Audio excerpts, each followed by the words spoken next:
Wake up. Freedom's on the rise. Art is, like magic, the science of manipulating symbols, words or images, to achieve changes in consciousness.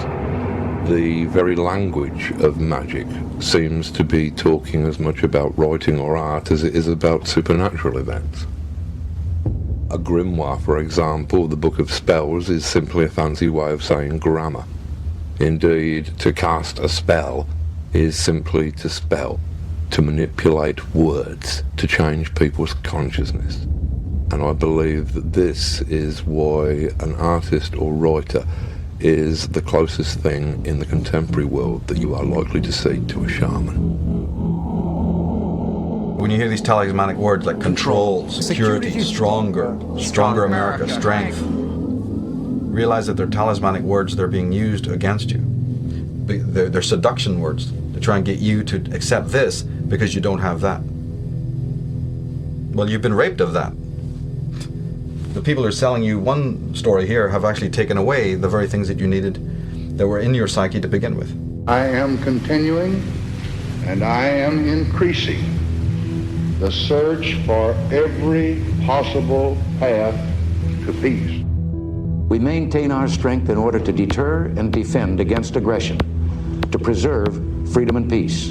No one, friend or foe, should doubt our desire for peace. The United States wants peace. We seek peace.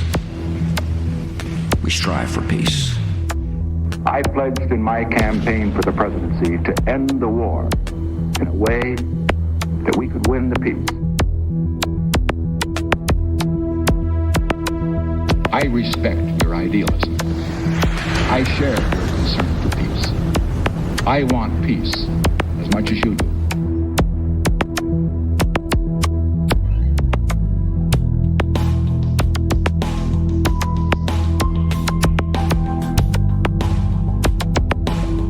We cannot wait for the final proof.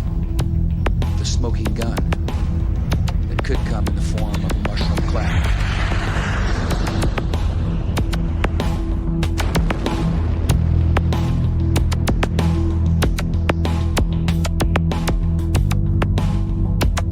Saddam Hussein recently sought significant quantities of uranium from Africa. There is no doubt that Saddam Hussein now has weapons of mass destruction. Weapons of mass destruction. Botulinum, VX, sarin, nerve agent. Iraq and Al-Qaeda. Iraq and Al-Qaeda. Terrorism, cyber attacks, Nuclear program. biological weapons, Cruise missiles, ballistic missiles. Chemical and biological weapons. Iraq has weapons of mass destruction. President Bush has said Iraq has weapons of mass destruction. Tony Blair has said Iraq has weapons of mass destruction. Donald Rumsfeld has said Iraq has weapons of mass destruction. Richard Butler has said they do. The United Nations has said they do. The experts have said they do. Iraq says they don't. You can choose who you want to believe. The sources that have deceived us so constantly don't deserve our trust. And to the extent that we give them our trust, we set ourselves up to be scammed again and again. There are reports that there is no evidence of a direct link between Baghdad and some of these terrorist organizations. There are known knowns. There are things we know we know. We also know there are known unknowns. That is to say, we know there are some things we do not know. But there are also unknown unknowns. The ones we don't know, we don't know. I will build new partnerships to defeat the threats of the 21st century. Terrorism and nuclear proliferation, poverty and genocide, climate change and disease. And I will restore our moral standing so that America is once again that last best hope for all who are called to the cause of freedom, who long for lives of peace, and who yearn for a better future.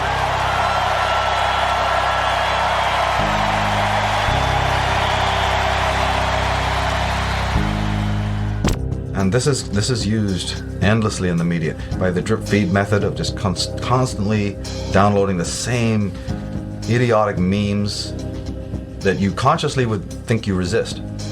But if they're repeated for the 10, 20 years and you've been growing up, before you know it, you're a parrot of all of that. You don't even realize it was implanted. That's the whole point. You're not meant to realize that your thinking is not your own. That's the smokescreen I was talking about. You're not meant to know that you're under hypnotism. You're meant to think you're perfectly normal. So they're going to sell you the most irrational, most satanic, most vile, pornographic lies, but they're going to sell it in a capsule that makes you think that you're perfectly spiritual, perfectly adjusted, totally normal. As this continues, as this process continues, the division between the outsider who's really sane and the unsane gets wider and wider and wider. What are people complaining about? That they can't believe the world they're walking around in. Sane people are going, I can't handle it, I can't work, it's terrible, the people are idiots. Yeah, but that didn't happen last year, that didn't happen 2 months ago. You're seeing the symptom, not the cause. You're seeing the symptom of an immensely long, phenomenally detailed and interesting and complex. What was Soviet Russia? You can sum up the whole gig of communist Russia in one sentence. Experiment. Social experimentation. Meaning you split hairs as to whether it was a Darwinian experimentation or an Orwellian blah, blah, blah. It's an experiment in how to control human beings who very easily were controlled. Oh my goodness, 33 people are shot dead. Everybody is just tripping over themselves with awe and amazement and anger and frustration. Let me see, what else is going on in the world right now? What else has been going on since 2001? Let me see, what's happening in Iraq or Iran right now? Can we ask a question about that? What was going on during the previous George Bush? Was there a thing called Desert Storm in which millions of people were killed, children were wiped out, incinerated? In Panama, were people not burned to death with lasers and incinerated in their own cars, completely innocent people? Then we have Grenada before that. Grenada. Then you have, where do we stop? How many wars do we need? But your children die. Of course it's horrible.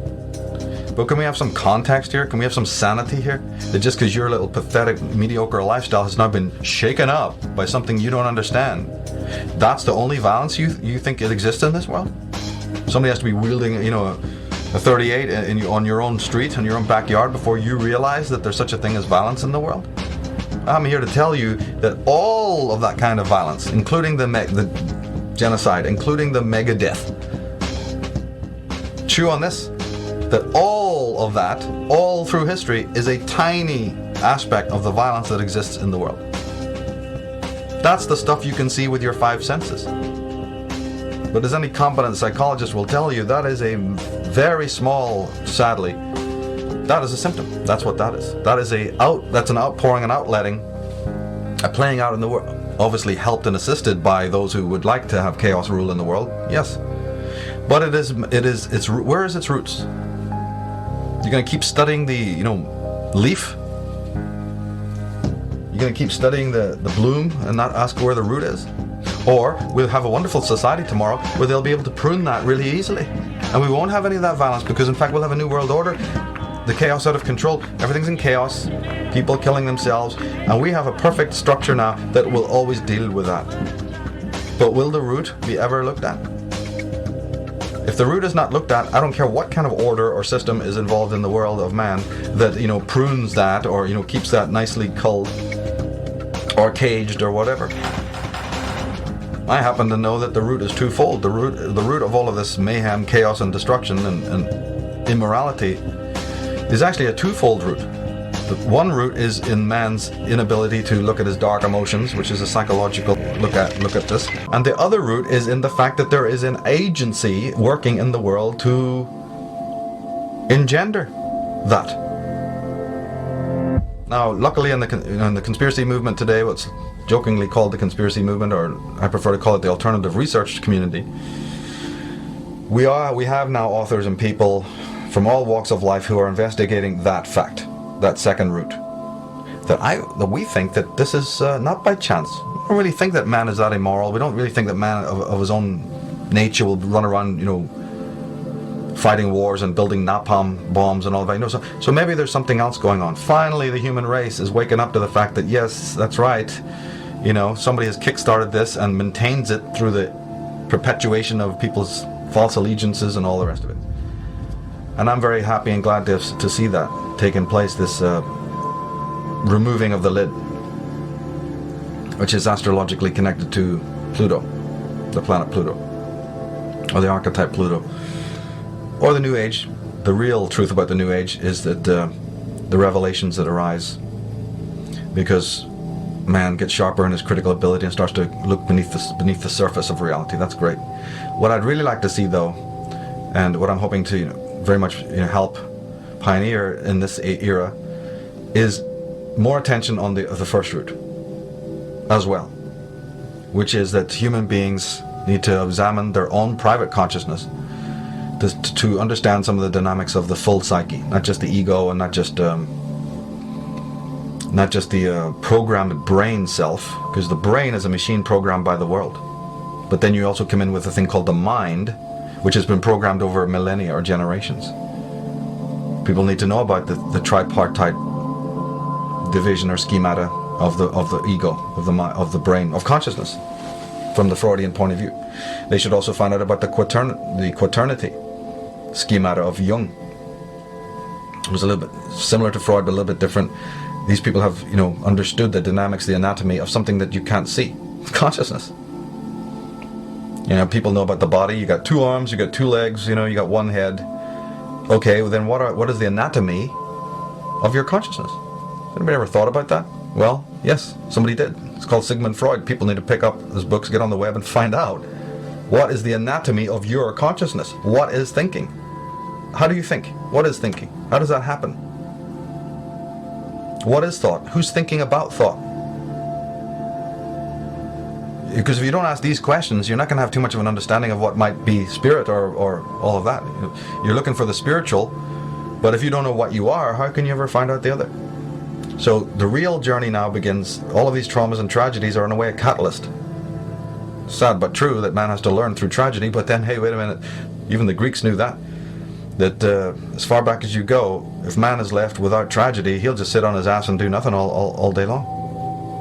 He will sun himself and he will take care of his narcissistic, personal, sensationalistic needs, and nothing of any other thing will cross his mind ever. So unfortunately, the universe, nature, whatever you want to call it, fate, has to sort of deliver man what we would call tragedy, and therefore it wakes him up as a catalyst to him looking at deeper things. This is very, very necessary. And one of those areas now is that he needs to really continue the investigation of his own thinking, his own consciousness, and realize that the secrets, that's where the secrets lie. But one thing is sure, a great change of our psychological attitude is imminent. That is certain. Why? Because we need more. We need more psychology. We need more understanding of human nature, because the only real danger that exists is man himself. He is the great danger, and we are pitifully unaware of it. We know nothing of man, far too little. His psyche should be studied, because we are the origin of all coming evil.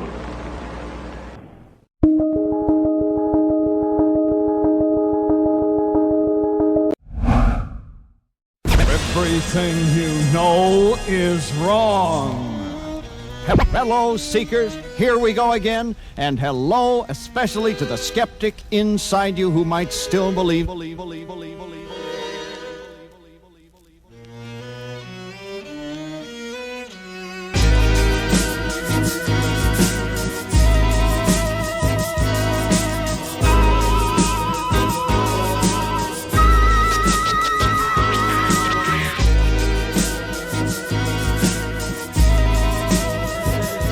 Here's my short version of why looking to the government solutions to violence is a bad idea. Because the government is violence. The government has nothing without violence. Take away violence from the government.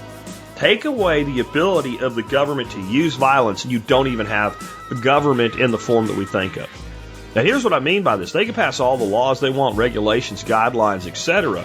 If they do not have the ability to enforce that by using men with guns, it is only advice, and we'll do what we want, and we won't do what we don't want, and society would probably still manage to get along. But would you pay taxes if you didn't have to? If nothing happened, if you didn't pay taxes at all, other than the consequences to society, would you pay taxes? And you might instantly want to knee-jerk to no. But I think that if the government had to earn your taxes, and especially if you could silo what you paid into the areas you wanted, you might voluntarily pay for them. Of course, we wouldn't have a state then. We all know what it would be called. Nobody wants to say it because then it scares people away. But the reality is people want to live in a well-ordered and run society. That is a thing. No one who doesn't want the state to have the power that they do is saying we would prefer to have Mad Max and Road Warrior. No one. But if you look to the government to solve violence, the only thing they have is violence. It's fighting fire with fire, and it's an often used cliche, but unless it's done exactly right, the cliche doesn't work. And you're relying on people with a monopoly and no incentive to get things right other than for themselves, and no consequences if they get it wrong whatsoever.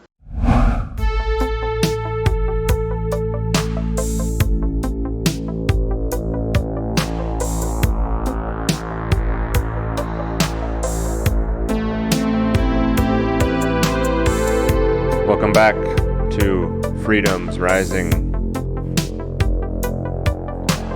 Freeing more minds with Freedom's Rising. And today is July 15th, 2022.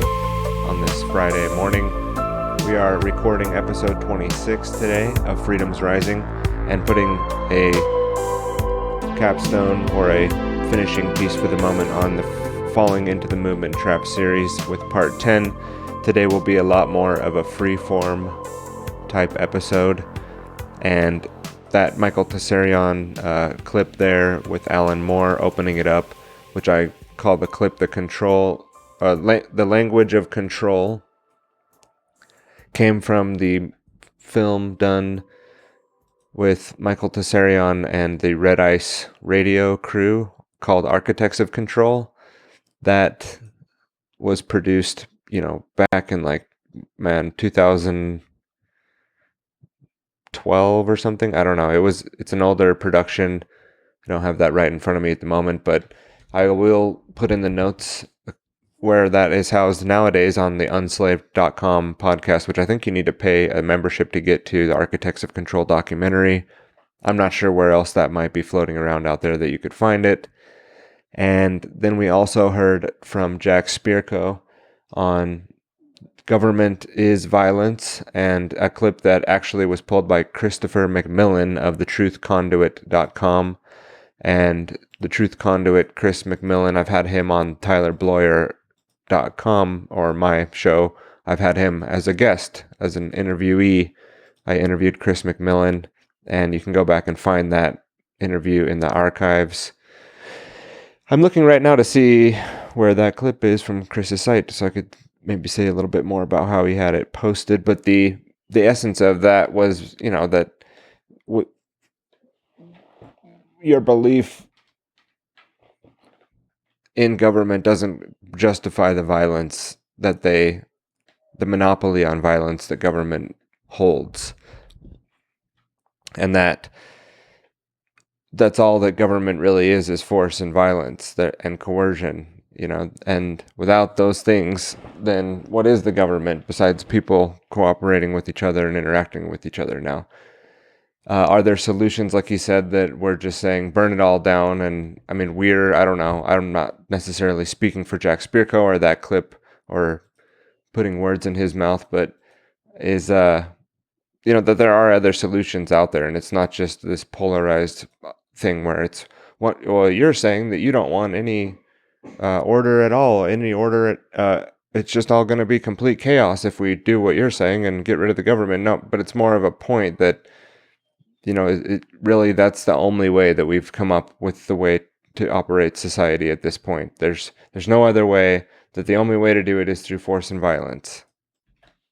So that's something to think about, and that's appreciated for clipping that and putting that out there, Chris, and Jack for putting those ideas out there and the work that both of you are doing. And I know those guys are both living over there in Texas, and I know they actually live close enough that Chris goes to some of Jack's workshops, and Jack Spirko has been doing podcasting for over a decade, I think 12 years or something. Has an enormous amount of work out there that's good to just put on while you're like cleaning the garage or, you know, getting some chores done or something, mowing the lawn, you know, the expert counsels are well put together, and the consistency and the amount of work is overwhelming. You're never going to be able to listen to all that dude's work if you're just coming in now. But again, appreciate that. And then the opening clip with Alan Moore, that alludes to back to the episode previously that Tony was talking about, you know, this language of control and this idea that language is like casting a spell, and riffing on that essay he read from Marshall McLuhan, The Medium is the Message, the chapter 1 from the Extensions of Man, or Understanding Media, the Extensions of Man. And the opening of that says, in a culture like ours, long accustomed to splitting and dividing all things as means of control, it is sometimes a bit of a shock to be reminded that in operational and practical fact, the medium is the message. This is merely to say that the personal and social consequences of any medium, that is, of any extension of ourselves, results from the new scale that is introduced into our affairs by each extension of ourselves, or by any new technology. Thus, with automation, for example, the new patterns of humans' association tend to eliminate jobs. It is true. That is a negative result. Positively, automation creates roles for people, which is to say depths of involvement in their work and human association that our preceding mechanical technology had destroyed. Many people would be disposed to say that it is not the machine, but one did with the machine that was its meaning or message, in terms of the ways which the machine altered our relations to one another and to ourselves. It mattered not the least whether it turned out cornflakes or Cadillacs. The restructuring of human work and association was shaped by the technique of fragmentation that is the essence of machine technology. The essence of automation technology is the opposite. It is the integral and decentralist in depth, just as the machine was fragmentary, centralist, and superficial in its pertaining to human relationships. And obviously that goes on, but I think the point of the clip mixed with that and talking about Alan Moore and all that is the apparatus of the media and how that, you know, the language of control through the examples they gave there in the, you know, Operation Iraqi Freedom, and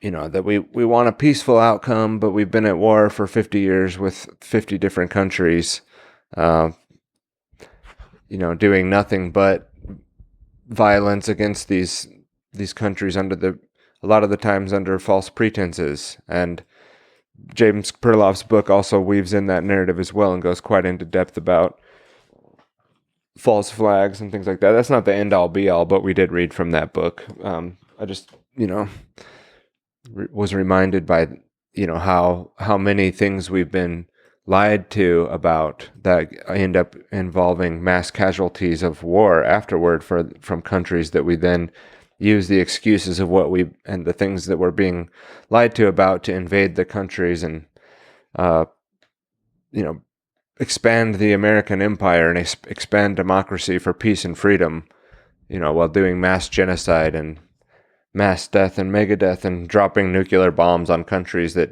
you know, basically as a test, and when we didn't even really need to do that. And when I say we, you know, that's just the brainwashing and indoctrination that I've had out throughout my life. I'm not really saying we on purpose. It's just more of a way of speaking, right? That you notice that we all speak that way, but I'm not, you know, I'm not collectively responsible. I'm not responsible myself for a lot of those things that have gone on, but we are responsible for what we do about that. And again, what we've been talking about in Freedom's Rising is, yes, getting into action, but what sort of action? And, you know, we need to be aware of revolutions and revolutionary movements of the past, which we've gotten into here with falling into the movement traps, and be careful not to fall into some of those movement traps, and then also still be solution oriented. And what I'm doing here with Freedom's Rising, as you've noticed, if you can see the publications say, wake up, freedom's on the rise, right? And Cassandra's intro that that I'm so thankful for having her in the beginning of the podcast so she can be a part of every show. And there's more to come from that. And we've been working on getting some of her articles recorded. And I have a headset here for her that I'd like her to come try when she's ready to do that we talked about. And that'll be something we can put into the production too, since this is an audio podcast. But it's a dual meaning thing. Wake up, freedom's on the rise. It's like, if you don't wake up, freedom won't rise, is another way to say it.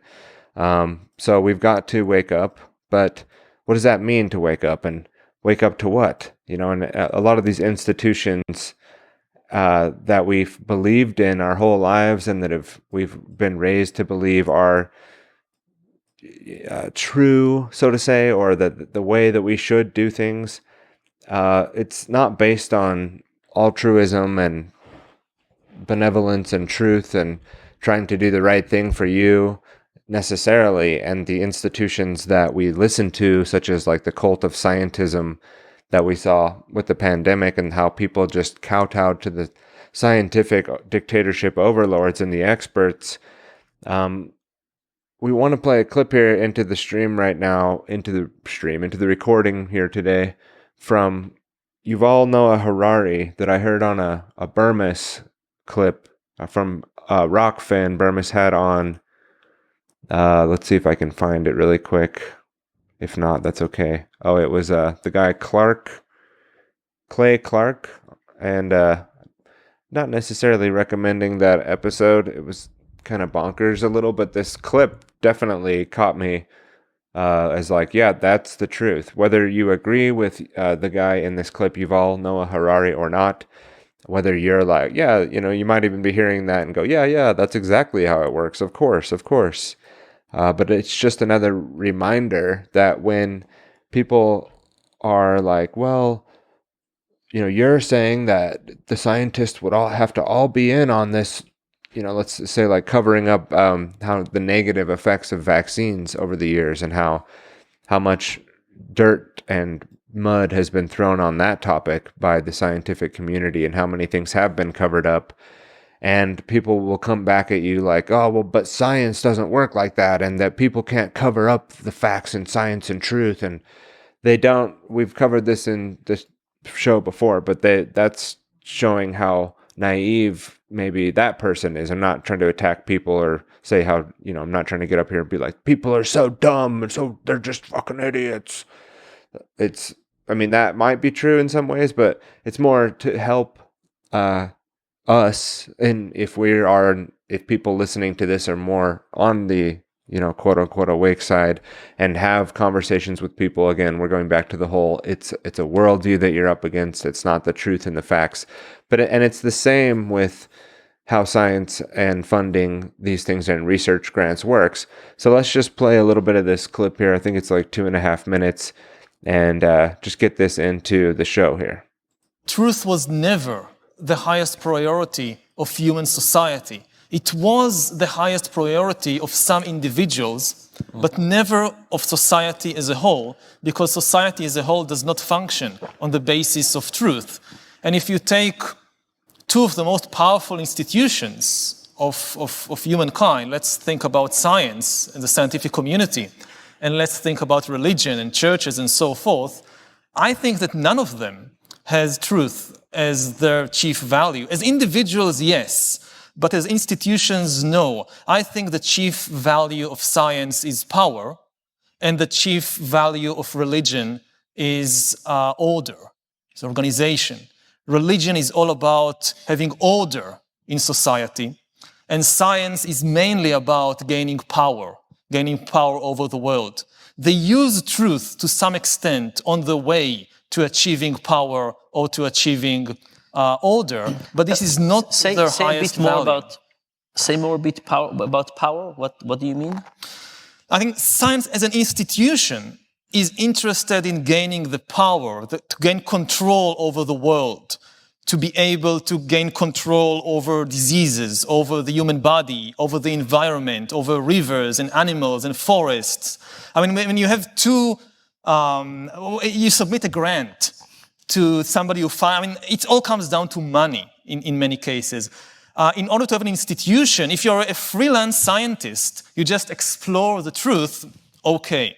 But as an institution, at the university, you need money to finance. So you submit a research grant, and you have to convince the authority not of the truth. You have to convince the authorities that what you want to do will somehow make us more powerful, will somehow enable us to produce a new weapon, will somehow enable us to produce more food, will somehow enable us to gain control of a previously uncontrollable epidemic of disease. Mm-hmm. And this is really what gets the money. So, of course, it needs to also to be true to some extent. If it doesn't work, then who wants it? Medicine... Exactly. So it's not about always, pumping up what's right and what's the truth. It's never about that. It's about pumping up stocks. It's about making the stocks look better for a company. It's about getting your research grants and making sure everybody's settled who's at the top of that hierarchical structure there, and looking out for the self-interest of those people. And, that's what we've been talking about that people do on the microcosm too. And people are generally selfish in those ways and not necessarily looking out to do things that benefit other people, or if you magnify that to these, and you turn something into a corporation that has even less moral culpability as the illusion of that anyway, and they all, can't necessarily be held accountable. In the case of, let's say, vaccinations, we again, this we thing, but as a society, we've become so corrupt that we've allowed institutions like these giant pharmaceutical companies to create products that don't have any accountability and liability. And they've pawned that off to the government, and you have to go through this long, arduous process of, filing the proof and having lawyers and going to court and making your claim that the vaccine actually injured you. And there is a way to get retribution for that, and then it's taxpayer funded. So these corporations literally make billions, and their products do harm people, and there's definitely records of that. And then there's even their own system of the VAERS system, which I don't know how. I mean, it's not an accurate system to say that it's 100% correct and accurate, because I think there's a lot of, we don't need to go down this rabbit hole right now, but basically it's not used properly, and it's covered up, and it has its own problems. But even in their own system, is my point, is that there's a large amount of documentation that their products are harming people, harming children. And, it just so happens that now we're going to go ahead and give these mRNA vaccinations and experimental jabs to little children now. And I think that that's just completely immoral and inhumane and incorrect and the wrong thing to do. But as we heard from Yuval there, it's not about what's correct and what's right and what's the truth. It's about profit margins. It's about expanding the empire. And it's about keeping the people at the top that are already at the top, and sucking the life energy and life force out of the people at the bottom. And this is another fallacy that people run into and use, is that the current institutions that are in power and the current people in power are there because of, Darwin's theory of natural selection and the survival of the fittest, and the people that need to be at the top of an institution are at the top, and that somehow they should stay at the top. That's another big fallacy. Okay, they've made it to the top of a hierarchical structure, and if they're Jordan Peterson, the lobsters will try to pull them down, and it's always hierarchical. And Jordan Peterson definitely is not an idiot. I'm not saying that by making fun of him ever, and I don't ever do that to say that this man is not intelligent, and I even enjoy his takes on things. And think that he's, got some things nailed.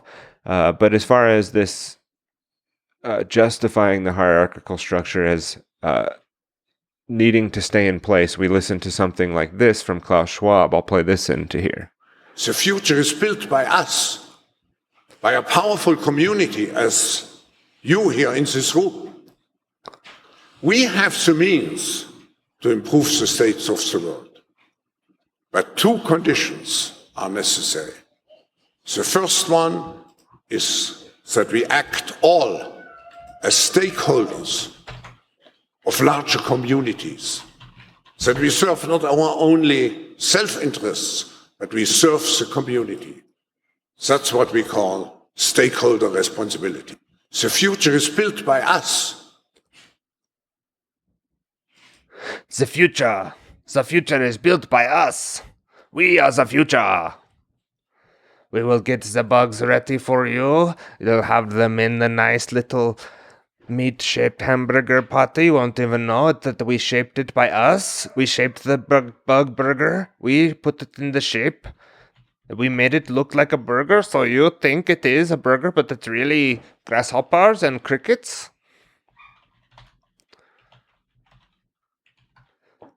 And I mean, there are a lot of like World Economic Forum clips where they are saying like, oh, there's these great scientists and everybody's making these things taste so good.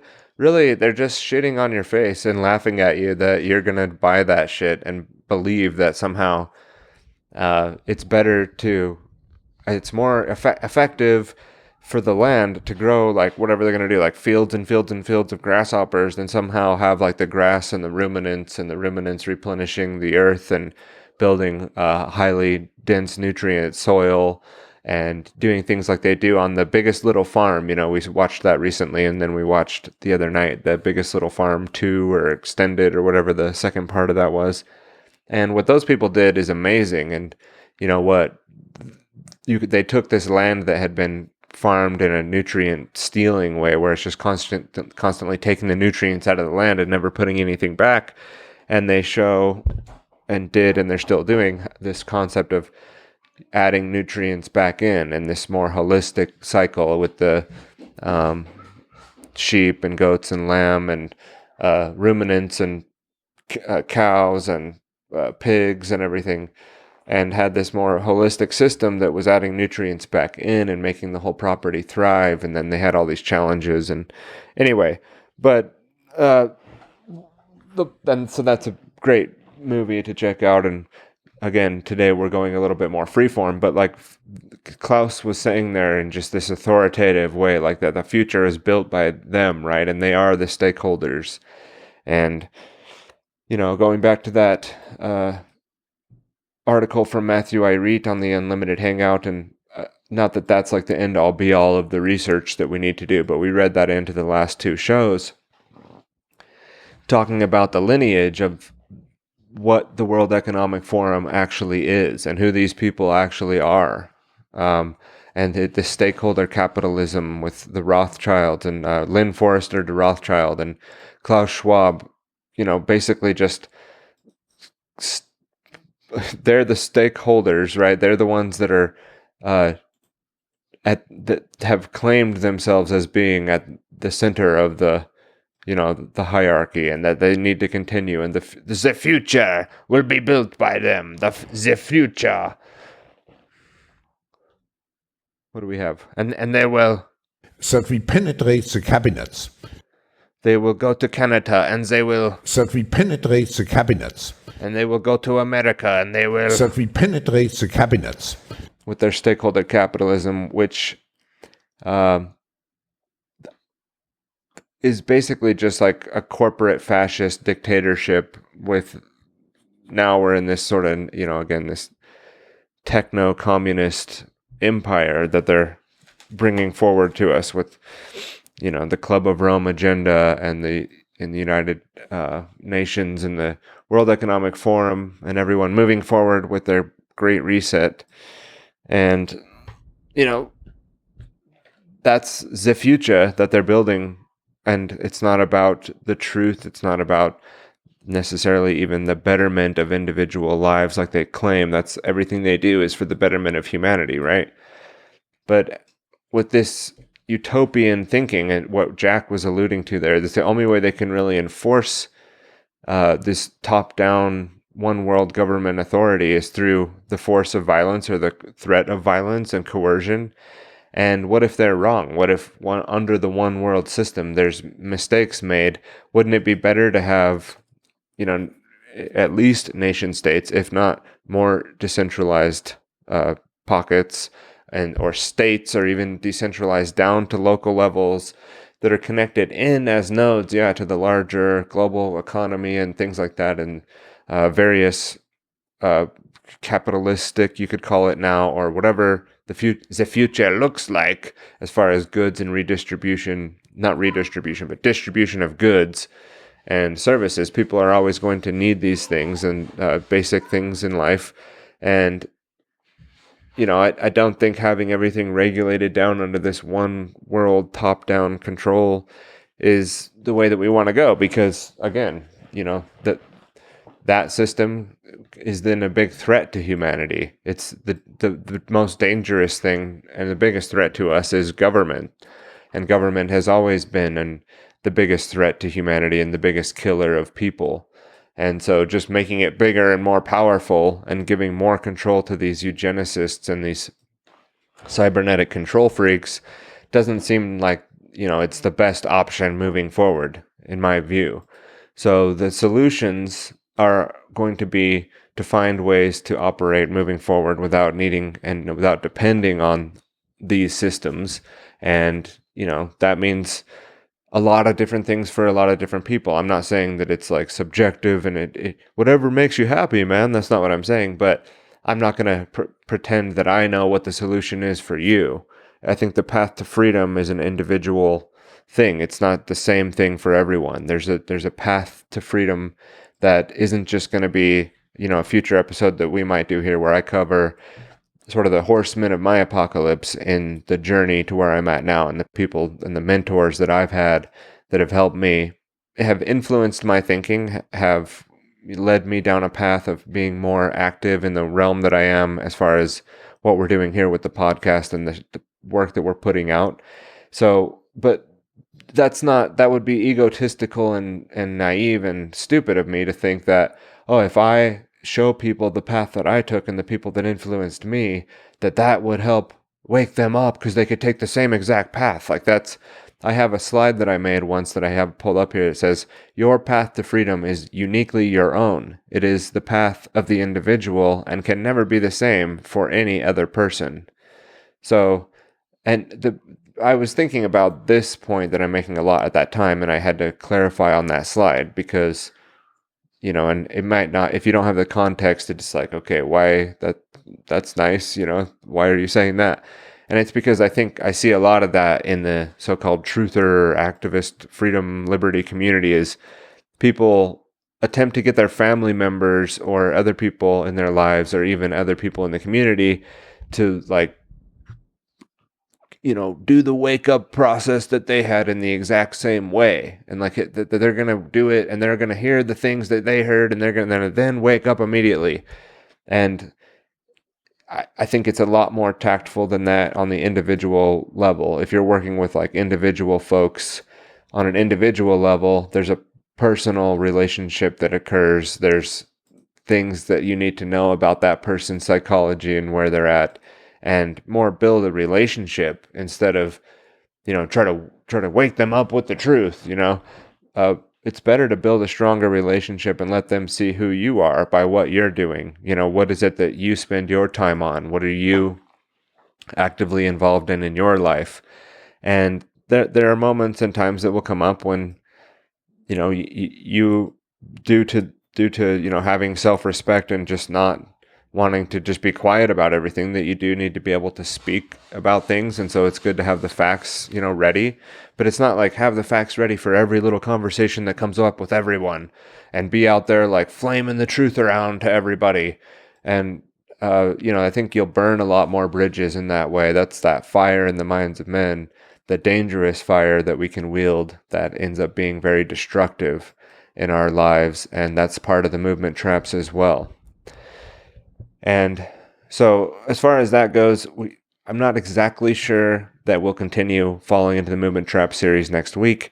I have some plans this weekend to plan out the next shows that we'll be getting into, and even, like I said, I feel it's urgent to get back to the BioCywar content, and there's some things in the technical production realm that I need to get done to have that stuff ready to go, but we're going to keep moving forward. Yesterday was a day that I normally would have had off and not done the show, but instead I had some appointments I had to get to, and it would have been too much just to try to fit everything into one day. And I tease around with the idea of making the last day of the week more of a free-flowing, not as planned, playing clips if I have them, like we did today, joking around a little, getting a little more personal, I guess, but just sharing off the top of my head and not necessarily, here's what we need to know, and it's, all planned out and structured, more of a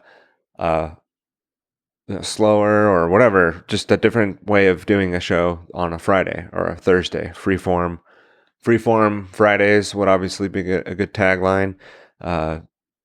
We've been currently flying under the Freedoms Rising banner, but some of these shows coming up might just be on the TylerBloyer.com feed. We might even start to see some live streaming or some video. We're stepping into the year 2022 and doing some video recordings. Now, we've done all that in the past, and we plan to bring back the full-blown studio.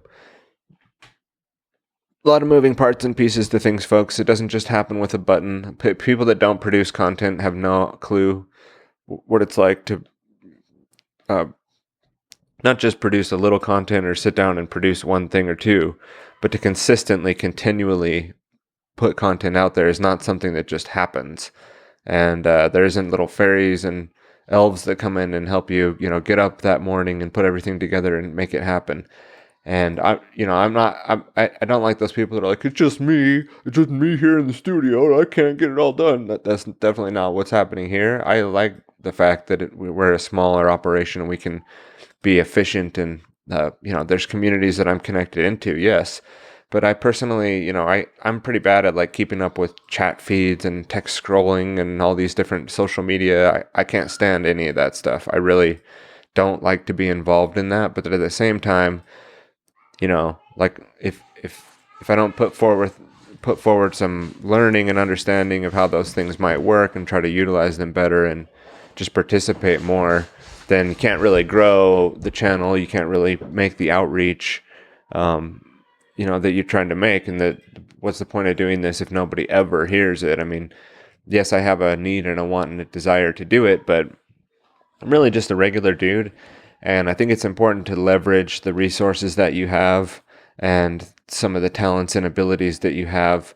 Leverage that in a way that's going to, yes, benefit you, but also, is connected to your bigger vision and larger passion in life. And for me, I do want to help as many people as I can. And I want to build up an abundance in myself and my surroundings to be able to do that. Not just as a selfish desire to have a yacht or something, or, make lots of money, but to be able to turn around and then help others and do that in a big way. And, but I am just a regular dude, so to say, here. And, the point that I'm making there is that there's nothing special about me that makes me unique, that then somehow gives me the ability to do what I do, and is something that you couldn't also be involved in. And there's a process to that, and there's a lot of learning and growing that goes into developing your skills and your abilities to then be able to then take them to market or, achieve the project that you want to achieve. But try to, in these times, especially where it's harder financially for a lot of people out there and mentally, and we have a lot of chaos in the world and a lot of things to be scared of and fearful of, try to use the resources that you have in a way that is sustainable for you, and that you can leverage them to get done what you can get done, and stop and try not to make excuses about why you can't get it done. I could be coming in and saying, well, I don't have the perfect camera set up, and I don't have the boom arm that I want that's rotating in the room, and I don't have the time. That's a big one, right? I don't have the time. I don't have the energy. But these are all lies. I mean, these are all things that are not true, that your brain is just dumping on you 24/7. So in some cases, these excuses why you can't have and why you can't achieve or do the things that you want to do in life, or that you could be capable of. And yeah, I'm going into a little bit of standing on a soapbox here with this, but I like to imagine that I'm speaking to the younger me, or the younger audience that still has a lot of time and development and growth in their lives to achieve. And I like to imagine that, there's a way to help those people by hearing someone that struggles, has a lot of struggling, and I've struggled a lot with, consistency. I've struggled a lot with doing what I'm saying now, leveraging the resources that you have around you and actually putting them to use, and sitting down at the times when you don't feel like doing the thing and doing it anyway, and how powerful that can be, and how making small steps towards solutions in our lives actually is very powerful. And if you do it daily and just inch towards that change in your life that you want to make, and inch towards those goals that you are trying to achieve, and then take the steps even when you're not feeling up to it, right? And take those steps even when there's ways to play games in your mind, and there's ways to work around that sort of I don't want to do this right now thing, and you got to make a game out of that. And okay, then we'll move it to these hours on this day here in the upcoming days. Or, okay, I don't want to do it. Fine. And kind of just collapse into that feeling of, fine, I've settled with I don't want to, and then go and do it anyway. That's another, it's kind of like tricking yourself. But then there's also talk yourself into something and be able to say, well, why is it that I'm doing this anyway? And if it connects into this bigger goal and bigger desire, bigger target, or a lifetime sort of vision that you have, then, those things need to be motivating enough to snap you out of that I don't want to do this right now feeling, or I don't want to get this done right now. And I could make an excuse right now, right? I could say, I don't have time to finish this out, and my kids are screaming and driving their bikes and running through the hallway right now, right? And I could get flustered and let that detract from what I'm doing right now. But I have a home office. We homeschool our children. Our children are young and they're around all the time. So why try to mask that that's not going on, right? That is going on. That's my life at the moment. So that's what it is. I can work through that, and I can not get upset and not let it interrupt me and my thoughts here, unless it's something I need to go. I mean, my wife Cassandra is taking care of the children right now. They're not unsupervised. So if I'm not saying ignore your responsibilities in order to produce content and put it online, that would be irresponsible. I have other responsibilities that I need to get to today that I'll have to, go ahead and take care of as soon as this is over. It's that time. And that's okay. That's still, something that, like I said, if we're going to get up and do this, we need to get up and do it and put a foot forward that's serious, and then the universe will see that you're serious about that thing that you're trying to do, and you will get closer and will eventually be able to achieve your goals and your visions that you have if you put forward the effort to do that. That's part of a solution, right, that we need to get into more in the show and talk about solutions and give us the solutions. But there's also a lot more to dig out. There's a lot more about history and contextualizing things that we need to do. There's a lot more about what's currently going on in the world and on the front lines of the bio-Psi war that we need to get into. But for today, for this July 15th, 2022, I want to thank the folks that have listened up to this point. If you're still just kind of jumping in at the top of the Freedoms Rising, you can go back and check out since episode 1 would be a good place to start to listen through the Freedoms Rising series if you'd like to. And also the TylerBloyer.com feed has a lot more episodes that we've done in the past that you can dig into and check out there. For now, to support my work, you can do that by just signing up at TylerBloyer.com with your email address, and we can send you updates about the projects that we're working on. One thing that I keep forgetting to mention is we'll be going to Jackfest. We've talked about events on this show, the series, and as we're covering them more regularly, I do have them in the show notes, like the events that we think are good and that people should check out, and not things that we're necessarily attending. But with Jackfest coming up, we will be attending Jackfest this year. That is from August 1st to August 14th is the official dates for Jackfest, so the first 2 weeks of August. And you can find out more by going to the website, which is in the show notes under the events section under each post that we've been doing. But jackalopefreedomfestival.com is the website, and it's near Heber, Arizona. If you need closer details than that, there's ways to find out where exactly it is, but it's free to vend, attend, and camp, and pretty much, you can do there what you want to do as long as you're not harming others, as long as you're respecting other people's rights and not causing a problem.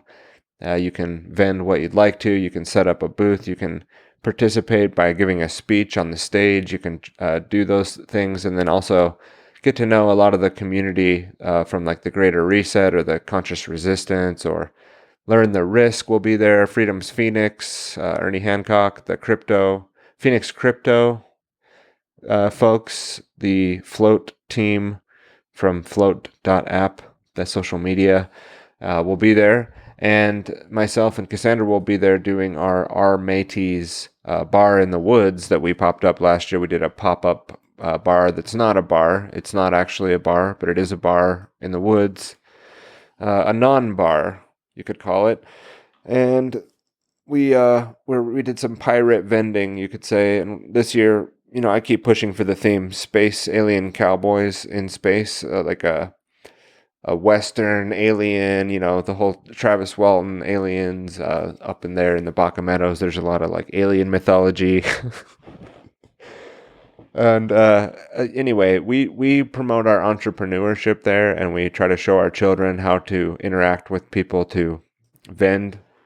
This is not the only event of the year that we do vending out like that. We do a lot of vending with Cassandra's Alt Eats business, and we show our children directly how to make a living or how to make an income through interaction with the community, and it's a huge win for us that we've been able to show them that, because we show them how to fish, we show them how to catch food, we show them how to grow food, we show them how to raise livestock, we show them how to make currency. And if they eventually need to get back into more like institutionalized and want to work in a business and want to be in an office later in life, or end up being in those positions, they'll still remember those skills, and they'll still always be able to fall back on the basic skills of, what I was talking about earlier, leveraging the resources you have. Let's say you have a generator, you can barely afford a power washer and some ink and some paper. You can at least go out, make a sign that you're washing cars, and start to make some income, right?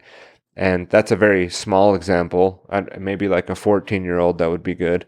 But even someone older like myself, if things go south or I'm not able, it's usually in your mind that you're not able to go and produce income. A lot of people don't have the skills that it takes to then go and, run the business or be able to. They end up creating themselves sort of a job in a lot of cases with entrepreneurship, and may even become burnt out and overwhelmed with that. The managing part and the part of being sort of over the whole are the skills that not everyone has, and not everyone needs to, run a business. And like I said, I don't think it's a huge failure if you're a W-2 employee. I mean, seeing that as the contract that it is where the freedom is, that it's still a choice, and that you're still free to interact and that you can do commerce with people that you choose to, and that you're currently making a choice to do what you're doing now. And that's okay. If you want to do something else, you can build up steam to that and start working towards that goal. It doesn't need to be an overnight thing, and people don't need to feel horrible about themselves because they just work a job and they're not an entrepreneur. Like, there's this stigma that goes on. Entrepreneurship is more of a mentality, sort of like what we've been saying with freedom. Like entrepreneurship is attitudinal. It's not necessarily situational, although it definitely can be like the person that's stuck in a job mentally, right? That they feel stuck. They feel like they can't do anything else. They don't have any other skills. This is all like self-limiting belief systems, right? That they're imposing on themselves. But anyway, that song that you heard opening up was from a band called Prestige, and it was from an album. It's like today's one of those situations too where I have like way too many tabs open, so I start talking and I try to bring it up. There it is. From Outer Perimeter in 1998. And we're going to go ahead and close this episode out with that today. I've got to get on and do some other things. And let's make this statement true for the individual, for those listening to us. The future is built by us, by a powerful community as you. Of you here listening to this podcast, the future will be created by us. We need to... So that we penetrate the cabinets. We need to penetrate the cabinets of our lives and make sure that the future is created by us. It's that, sorcerer's trick thing, like the truth is being said in two ways. They see themselves as the all-powerful ones creating their future now, but the future is created. It's not just, it's a choice. We have a choice. We have the ability to choose what the future is going to look like. And it's not just the powerful elites that get to choose and decide what the future is going to be. Each of us individuals are participating in that now, too, on this planet. And this is the time we have to do that. This is the life that we have to make those decisions and make the future created by us. So are we going to just do it in this pragmatic, the good for the many, all for the good of the whole, and the what Yuval was talking about there, and science is just about the power and it's about control, and we're not going to express our individual quest for truths in a bigger way that make a difference in the world. We're just going to be drug around like a dog on a leash by these powerful institutions? Or can we take back that power, take back our power, and start, being more self-reliant, more self-resilient, and self-responsible in our lives to be able to self-govern and not rely on these institutions that seek to eat the bugs with all of us in the buggy-shaped burgers that they shape the future of the burgers for us. Anyways, being a bit silly, but we're going to exit out today because of that, and everyone will talk to you next time here at the TylerBloyer.com studios and the Freedoms Rising feeds. Just remember that by participating, you are freeing more minds with Freedoms Rising. Talk to you later. Thanks. Everything you know is wrong. Hello, seekers. Here we go again. And hello, especially to the skeptic inside you who might still believe.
1776 by Adam Weishaupt, a professor at Ingolstadt University. The Illuminati was formally incorporated into the Masonic lodges at the Congress of Wilhelmsbad in 1780. Here then was the classic pattern of political conspiracy throughout all history.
To us because it would set us free from them. And whoever controls energy controls the people who need the energy.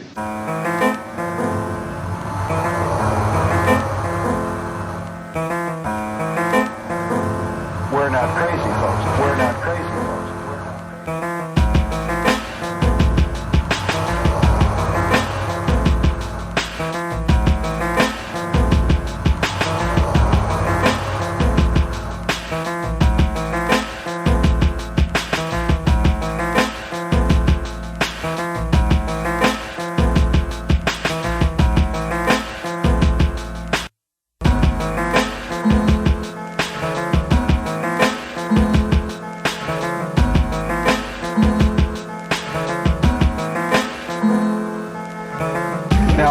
The reason you're not hearing this kind of truth on the media in general is because the media is controlled. What it essentially amounts to here is that all the top media officials are members of these clubs, Council on Foreign Relations, Trilateral Commission, Bilderbergers, and so on, whose goal is to bring about this new world order. And the reason you're not hearing about this truth that we're showing you today is that the media is controlled.